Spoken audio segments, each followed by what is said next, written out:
What's up, everybody? Welcome back to AMA with Onrie. I am your host, Onrie Compton. Who else would be here but me? Um, so we got a lot going on right now. Lots of cool stuff happening. So next week is going to be Heroes Con, and I've done this show twice. The first time I did it, I was 20 graphic novels shy of a sellout. The next time I did it in 2019, I sold through everything. It was a much better turnout for me, and I decided to come and do it again in 2020. But then, obviously, we know what happened from there. The show was canceled for pushback, not canceled, pushback for 2 years. 2020, 2021 didn't happen. So now we're in 2022.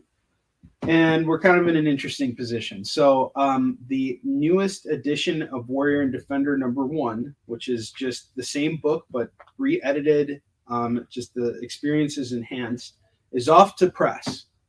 Unfortunately, it took us a long time to get them the files, so they're not going to be able to have the books ready for us. We're doing an offset print of 5,000 copies of that book. So I have this show coming up, and I don't have copies of issue 1 of Warrior and Defender. Because that's the case, I decided, why not try something different? Why not challenge myself to grow, especially considering that I'm about to take on all this extra work with Scout and possibly another publisher. We'll see what happens. We'll see how things work out.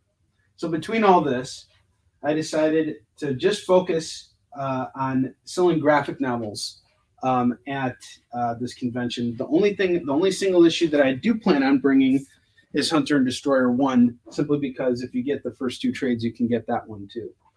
And so we're going to have 300 graphic novels, which is a pretty long haul, pretty big haul, considering that the first time I did this show, I didn't sell out on account of the fact that I was 20 graphic novels shy of it. Now I'm actually bringing the highest concentrated amount of graphic novels to a single show that I've ever done. And I have to say that I was inspired by Richard Rivera of Stabbity Bunny, who once told me this story of how he sold 300 copies of his graphic novel at New York Comic Con one year. And that is a tremendously huge feat. So I don't think I can live up to what Richard has done, but I'm going to do my best, especially at Heroes Con. And what I'm going to do to kind of incentivize for anyone who's interested, on the Friday of Heroes Con, I'm actually going to mark down graphic novels for $15 a piece. So you'll be able to get Warrior and Defender 1, the first volume, and Fallen Avenger, the second volume, for a combined value of $30 as opposed to $50 or $40, depending on what I normally do, because after that, I'm going to just mark them down by 20, and I think 20%. So you'll be able to get the 2 trades at 40. But on Friday, and Friday only, you can get it for $30 for both trades, which is going to be cool. And we're going to have lots of Marks. Marks is about to sell out of its second printing, and I have no idea what I'm going to do with that right now, as my focus is changing to selling other titles, including Warline, which will be coming out. And since you guys are tuning in for this, I'm going to air the draft of the Warline trailer that I've been working on. It's still missing some finished art, but meaning the colors are not there on some of the pages. But I'm going to air it once at a point during this broadcast, just to reward you guys for coming in and hanging out. Now I'm going to come and check out the comments here. We got Chris Steiskell saying prep show ain't for crybabies. I agree 100%. They are not. All right. So what we got here is 125 copies of Fallen or Warrior Defender, 125 copies of Fallen Avenger. That makes 250 plus 50 copies of Marks. That brings us to 300 graphic novels, plus an extra 50 copies of Hunter and Destroyer #1, just so we got all our bases covered. So what I'm going to do right now is I'm just going to open up these boxes real quick. I got to shove one more extra unit in each box because they package these up to have 24, not 25 for some odd reason, even though they can easily make it 25.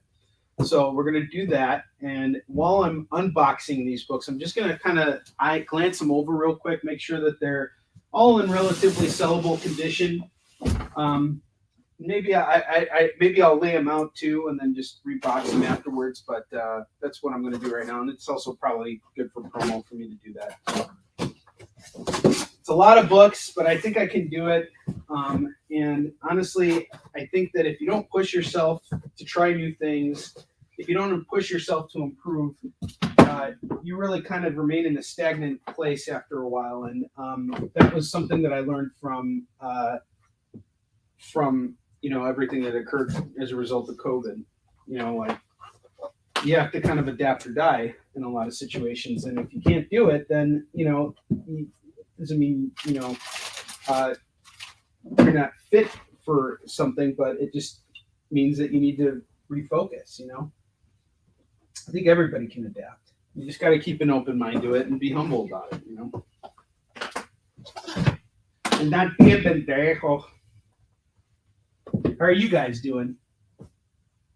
2, 3, 4, 5, 6, 7, 8, 9, 10. Let's see who else is in the house. Kenny, what's up, man? How you doing? Long time no see. What's new with you, man?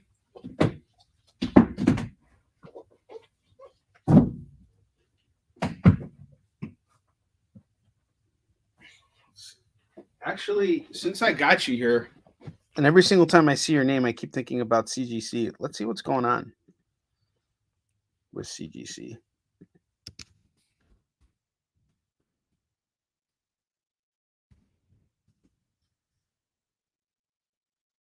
It's been a minute since I signed in. So there's view status of all the stuff that I've submitted. My submissions. There you go. View status.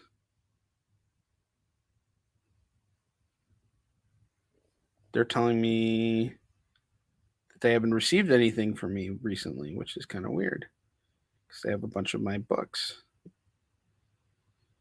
Huh. This is really weird. I'm going to have to look into that later. Hey, what's up, Victoria? Well, guys, just so you know, I'm going to air a Warline trailer in a little bit.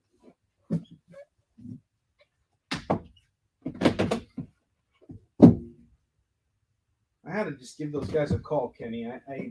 I'm sorry, man. I'm waiting on a lot of books too, and I'm waiting on like 8 different books that I submitted last year, and I'm really concerned now because when I walked in, there's no information about anything being submitted within the last 8 months, and I know for a fact that we submitted your book in January, and took care of everything else. So I'm puzzled to what's going on.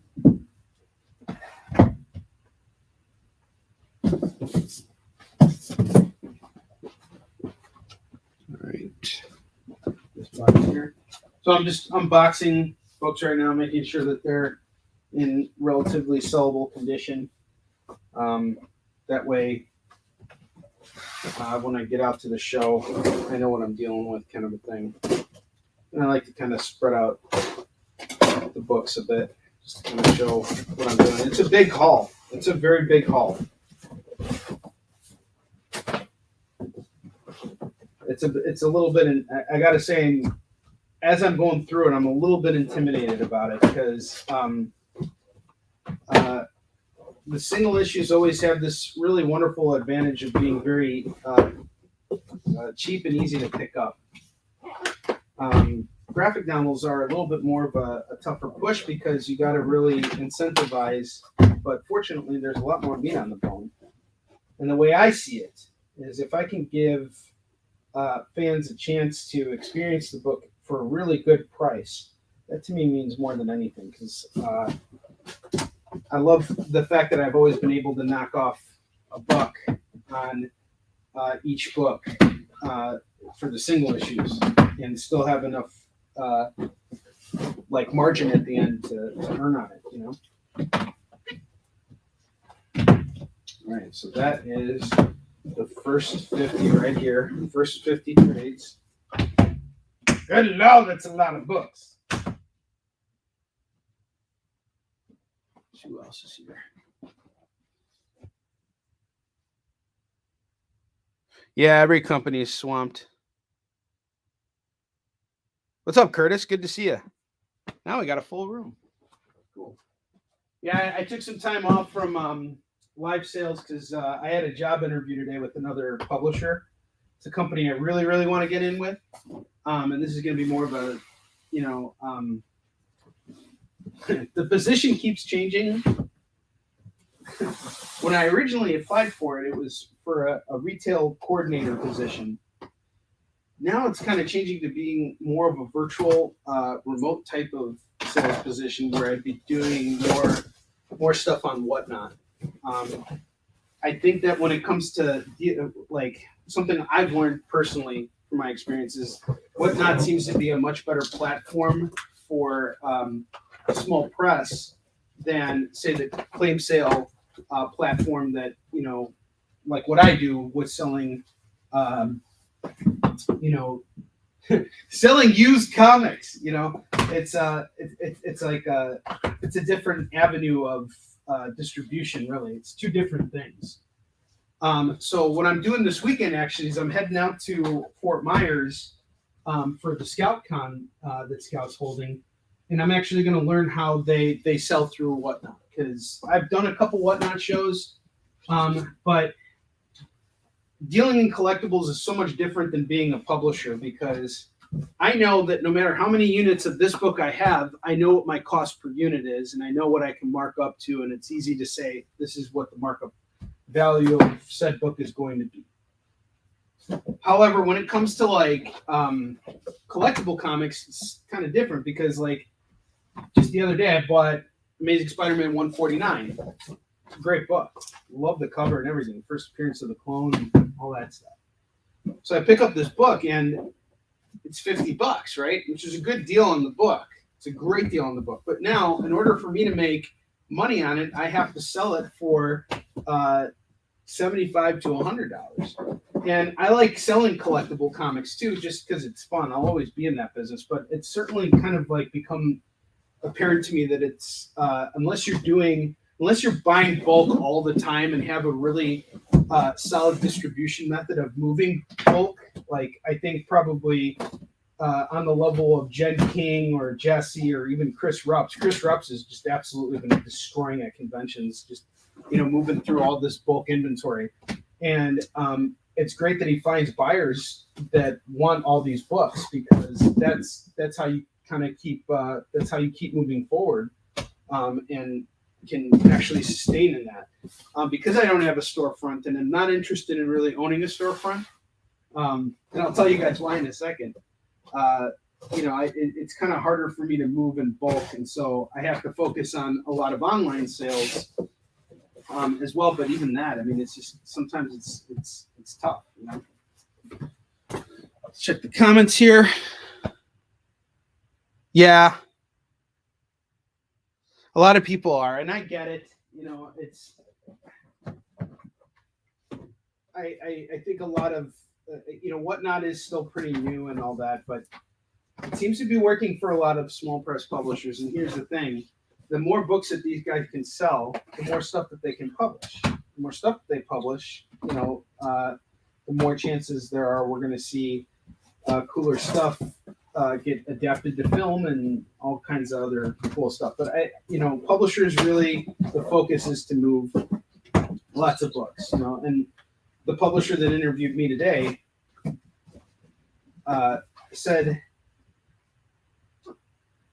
word for word verbatim that they don't care about the adaptation necessarily. They just want to make cool books. They just want to make cool stuff. I like that mentality, because if you're not focused on the actual comic, then you don't need to worry about the film. And Tim Seeley said it to me best when I first started out in comics. He said, if you want to make movies, go make movies. If you want to make comics, make comics. Don't get into comics with the thought that I'm going to do this and make money real quick, because you're not. Comics is all about the long game. A very, very long game. So if there's opportunities for publishers to earn I'm all for that. Especially when it comes to a publisher like Scout, who really seems to have it together on that front. Good Lord, that's a lot of books. Oh my God, I don't know how I'm going to haul this. Fortunately, I have a backup plan in case all these books don't sell. Dak's wife and my business partner on Yusufjan is going to be coming out to the show to help me out. So I'll have some assistance on that front, and that'll definitely alleviate some of the pressure of having to sell absolutely have a full sell through. But even if that's the case, I gave myself a little bit extra leeway time while I'm out there, so that if things don't sell out, I can throw them in some boxes and find a way to get them back. And the best part is Ted's there, and Ted owes me a favor or two. I'm looking at you, buddy. Ted might be able to take back some of my books too. So there's definitely little tricks I can pull off in case things go sour. So honestly, I'm not really coming into expectations. We already hit 100 convention sellouts. That's great. I'm kind of moving forward on, reaching for different goals now. Different in the sense that I want to be able to utilize everything that I've learned over the last 12 years selling my comics and help other companies sell their comics. That allows me to add more value, not just to the industry, but to myself as well, because you can't be pitching the same thing all the time. And I'm actually really starting to get into a lot of the independent stuff. I've always been more of an advocate of independent, just being in that arena myself, but just seeing the other creators out there that who are putting out such excellent books, it's really kind of it's an honor to be among such talented people. Let's see who else is in here. Oh, really? With the giveaway stuff? I see.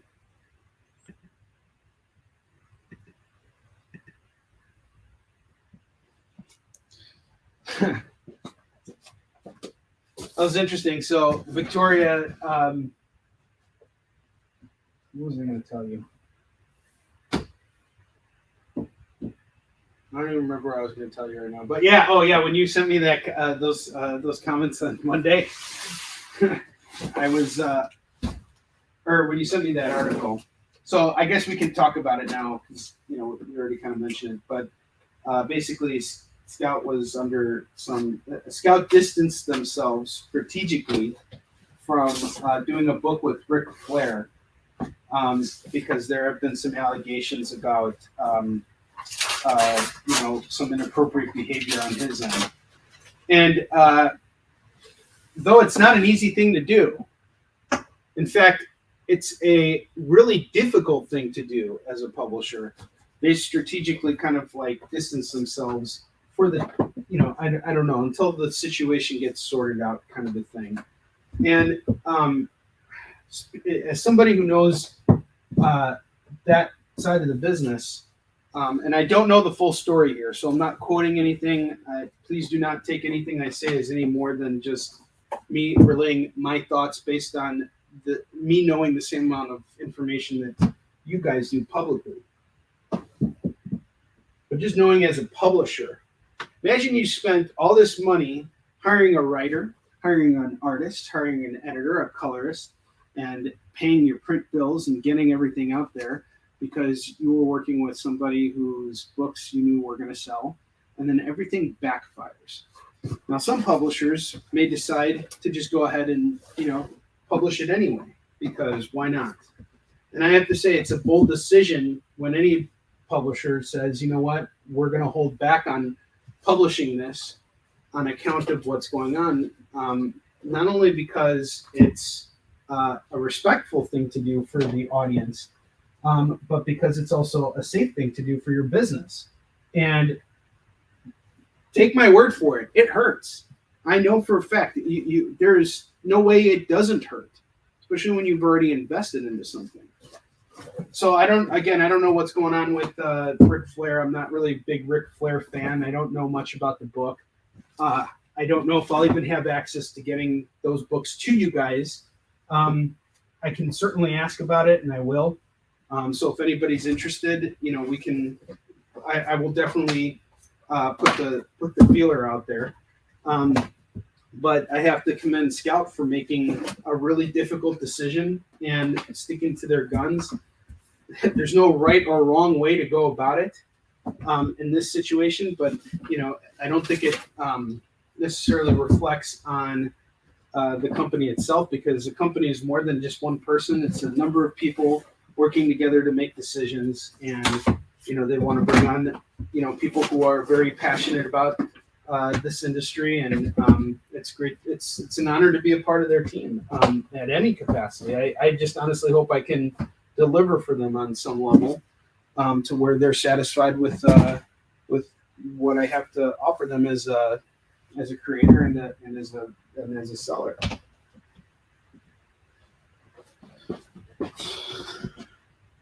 Chocolate chip with walnuts. That's the Ric Flair special. All right, I didn't say that. I did not say that. Where's my DJ siren when I need it? Meow, meow, meow, meow, meow. You want some chocolate chip walnut cookies, little kid? Oh man, make them yourself. Oh boy. All right, so in a little bit here, as soon as I'm done displaying out all these books here, I'm going to air the draft of the War Lion trailer that I've been working on. I've been wanting to show you guys this like all week, and it just doesn't have the full finished artwork in it, so I will air an official version of it. But since you guys are sitting here watching me like do very remedial and boring work and keeping me company, I will air it just for you guys, just because I love you all so much. I appreciate it. And I know you guys could be doing anything right now, but you're sitting here chatting it up with me. And I am seeing your comments too. And you guys can ask me any questions you want. I'll answer them. Like, did you see Obi-Wan Kenobi? No, I didn't, because Obi-Wan is not that great. I actually have a nickname for the show, and since we're on my network, I guess I can tell you guys. But if you're in a NFSW area right now, you might want to make sure you're earmuffing it or putting your thing on. But my nickname for the show is Obi-Wan Kenobi because I hate this show. I don't need it. I don't care for it. And if you do like it, kudos to you. But to me, that show is a chocolate chip walnut cookie. I like Ewan McGregor. I'll tell you this. It's made me want to go back and watch the prequels again. But it's definitely not enticed me to want to watch that show. I mean, there's just so many inconsistencies so far. And I heard this episode was better than the last, few. But, yeah, I don't really care for that show. I don't care for much of the, Star Wars stuff. I'll tell you guys, it's just something I can watch with my kid. And my kid didn't even want to watch this show. He didn't want to watch it because it was too dark for him. The first episode where they hung the Jedi, and I was like, that's the most lame lynching I've ever seen of a Jedi. You should hang them. Watch Spartacus: Blood and Sand. That's how you lynch someone. That book or that TV show is brutal. But the Star Wars stuff is even dialed down. It was a little too dark for him. Give him time, though. He'll be fine. He just needs to be more desensitized by playing more violent video games. That'll fix it. I say what I mean, and I say what I feel. Yeah, baby Yoda, I don't care. I agree. I'm with you 100%. Yeah, that Obi-Wan show, man. That's a big, hard pass for me. God, these so much books. Why am I doing this to myself? Why am I doing this to myself? Because that's how you win at life. I'll tell you, a big motivator for me right now is that I also need the money too. So the best way to, turn that frown upside down is to get out there and get while the getting's good. I have a feeling Heroes Con is going to be really, really big this year. I think the incentives that I put in place to make this show worthwhile for people is fantastic. So I'm really pleased with that. And it is a big, huge haul of books. I mean, I don't know if I can sell through this. But, it's Heroes Con. It's going to be a good show either way. I'll definitely be able to give Ted a hard time, and a hard time he shall get. He actually booked the hotel this time. He didn't trust me to book the hotel. We're staying at the Radisson from now on. I'm going to be staying all rich. I'm going to be as rich as Rich Buckler was back in his Marvel artistry days.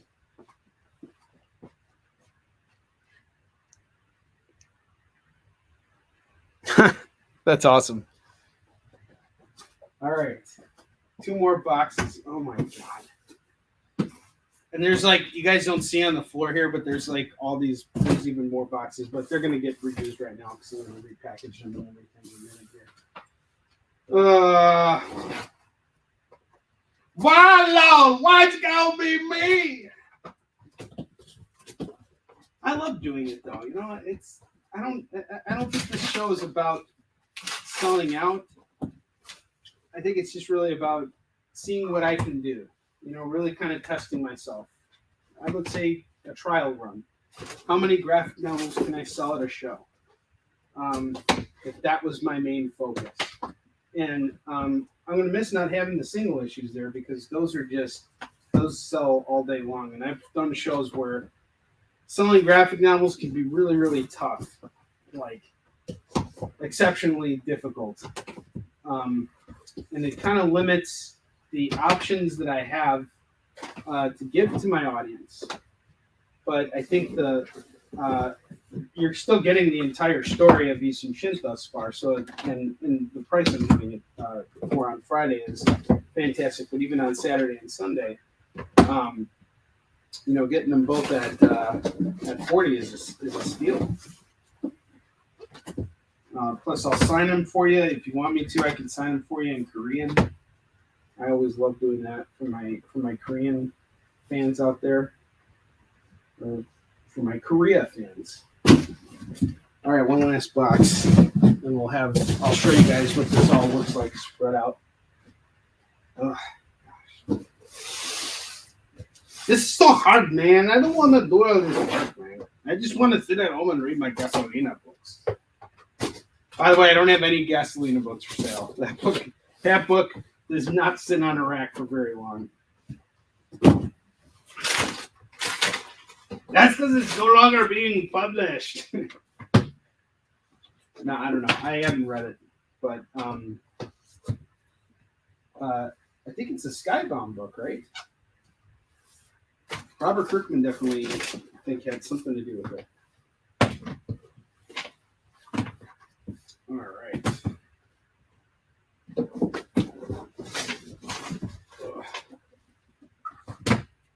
I mean, it kind of looks cool seeing all these books here, sprayed out like that, but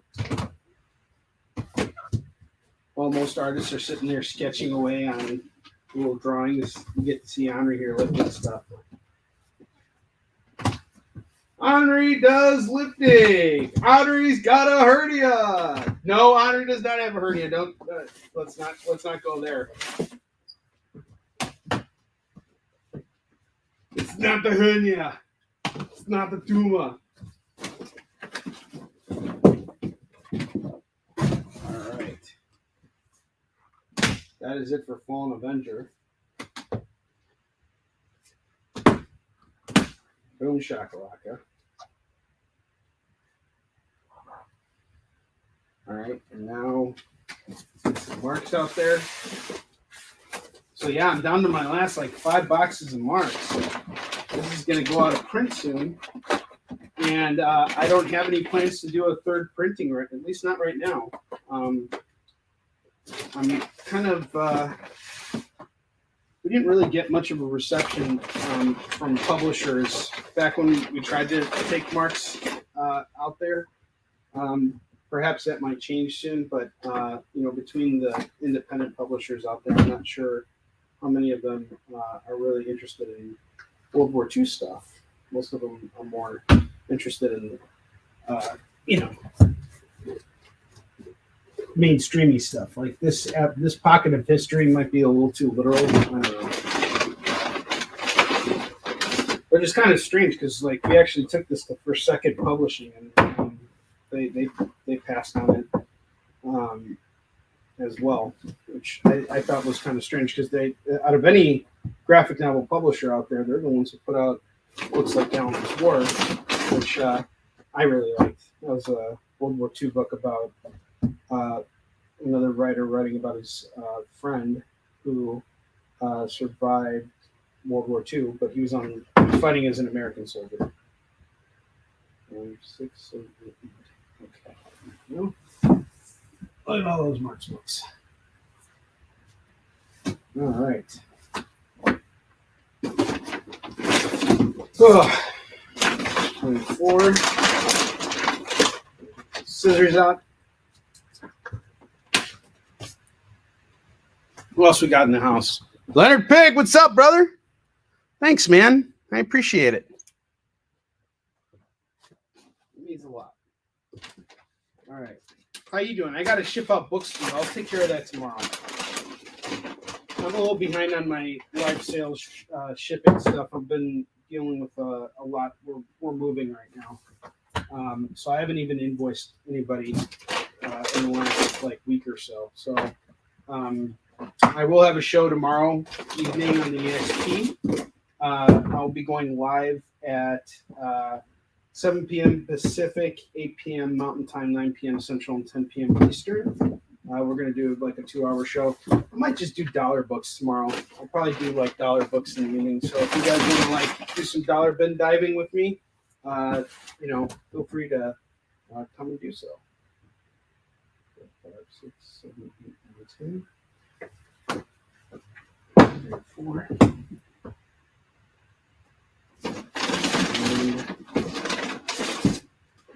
5, 6, 7, 8, 9. All right, one shy of 50 for Marks. I have to just grab one over here. Not a problem. Easy enough. So Marks, this is another book you're going to want to get on right now because it's about to go out of press again. Out of print. It's about to be out of print. We got 5 boxes left. 5 boxes left.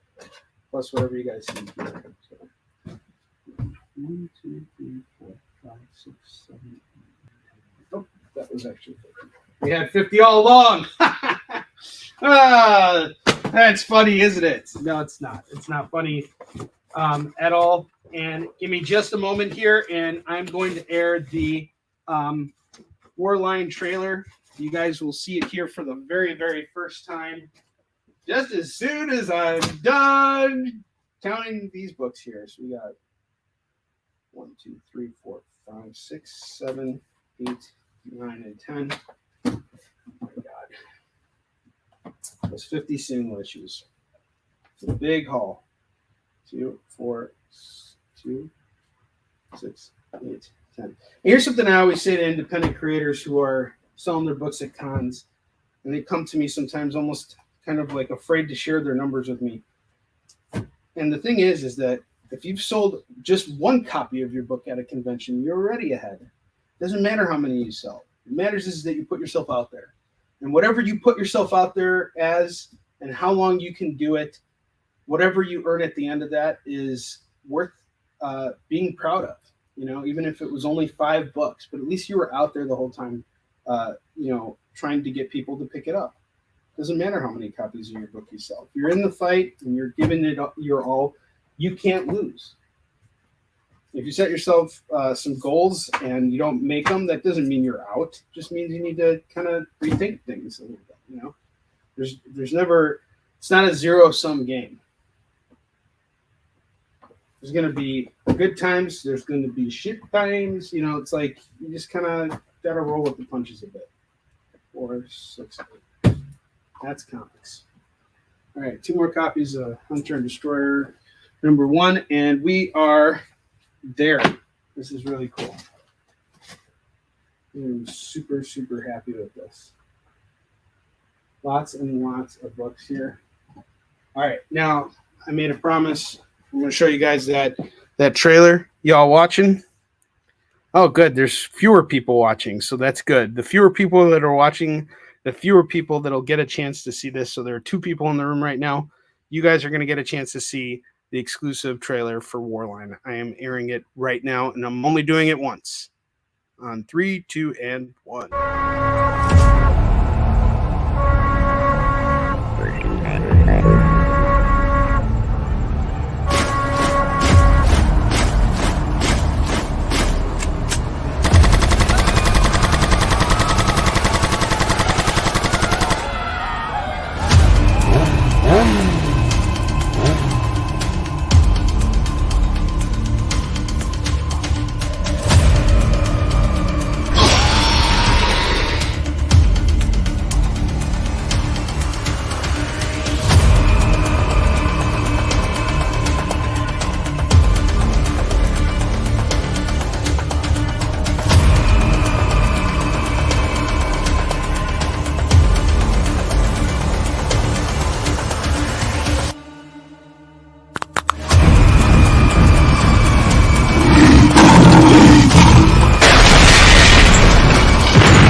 So that's the trailer. It's so far.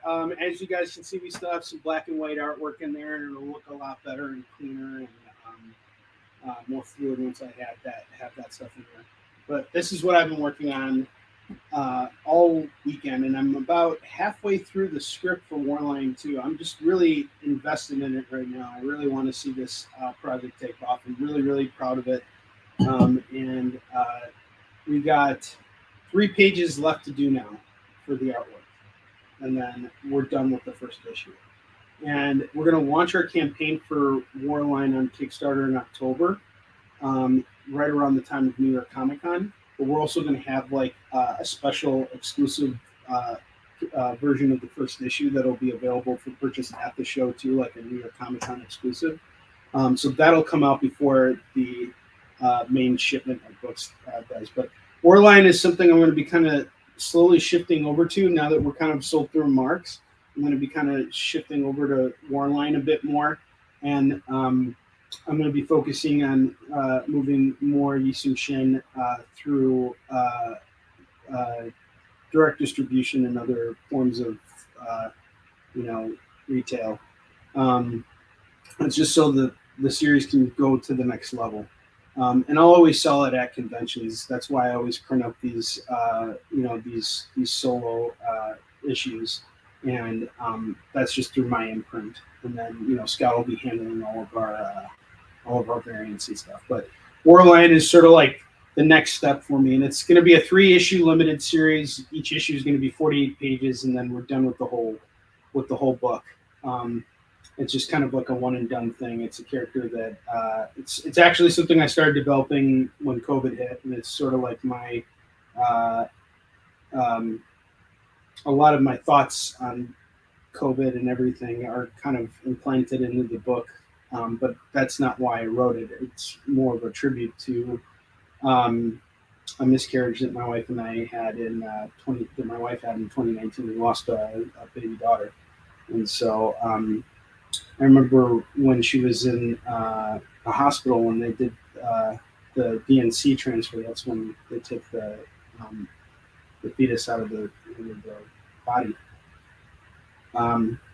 My wife had this very emotional realization, and she said to me, they just discarded her like she was like garbage. And it didn't hit me in that moment. And in fact, a lot of things about it didn't hit me right away. And I just kind of realized how much I had kind of let this unborn child down for very selfish reasons. And so it doesn't make up for anything, but I didn't want her sacrifice to mean nothing. And so Warline is kind of a story to allow the memory of my who would have been my daughter to live on. So it's and it's kind of a weird thing, but the story does take on a very deep and it's a very emotional ride, but it's also full of a lot of action. There's a lot of like martial arts action in it. And that's of course to move the story forward and to make it fun. And there's some really great Warline fight scenes, and even in this first, every issue is just going to be full of like lots of great battles and things like that, and they all mean something. It's not like I'm just going to show them fighting for the sake of it. Everything's at stake in every single battle. So I hope you guys will enjoy it. And I think that brings everything to an end, I guess. I'm going to just get back to packaging up. Thank you, Victoria. I appreciate you saying that. It is what it is. Fortunately, my wife is here and she's still healthy, and I have 2 kids, 2 wonderful boys. So, everything is okay. Could could be better, but it could also be worse, right? All right, guys. Well, I will see you all later. I'm going to end this broadcast now. Get ready to throw all these books back in their boxes, and then they are off to Charlotte, North Carolina, where I will see you guys next week at Heroes Con. So thanks for tuning in. Appreciate it. Love you all. Have a wonderful rest of your day.